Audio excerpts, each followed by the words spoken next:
Ever wondered what the steps of a real estate escrow are? Well, I'm here to tell you. There's a lot that goes into it, but it can basically be broken down into these 12 elements. Number one, you have to negotiate the deal and get the offer accepted. There's usually a little bit of back and forth with this step, but once the contract is mutually accepted by the seller and the buyer, you can go ahead and open escrow. Number two, once escrow is open, the initial deposit goes in. And the initial deposit is almost always going to be 3% of the purchase price, unless the total down payment is less than 3%.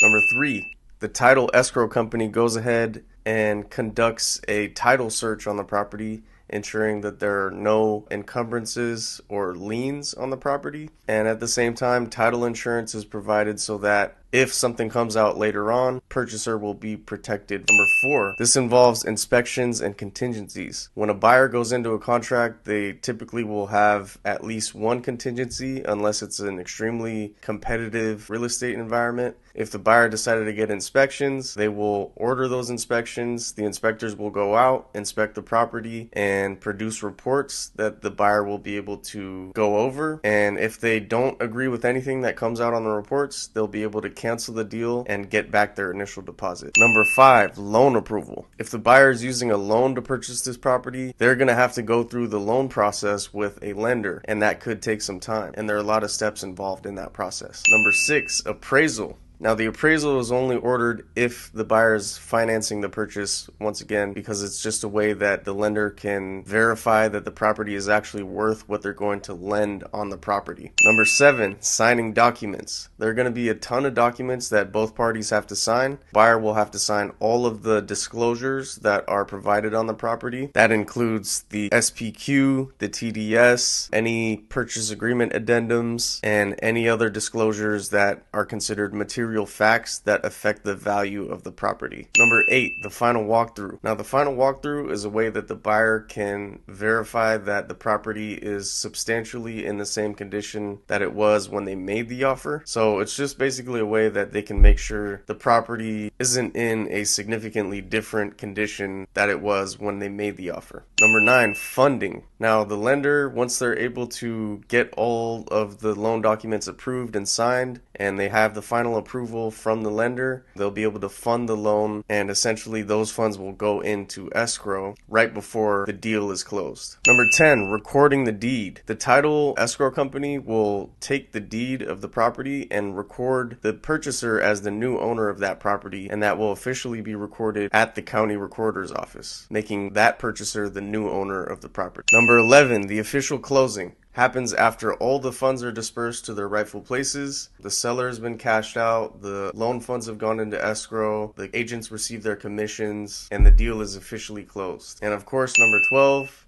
this is when it's time to celebrate and enjoy becoming a brand new homeowner.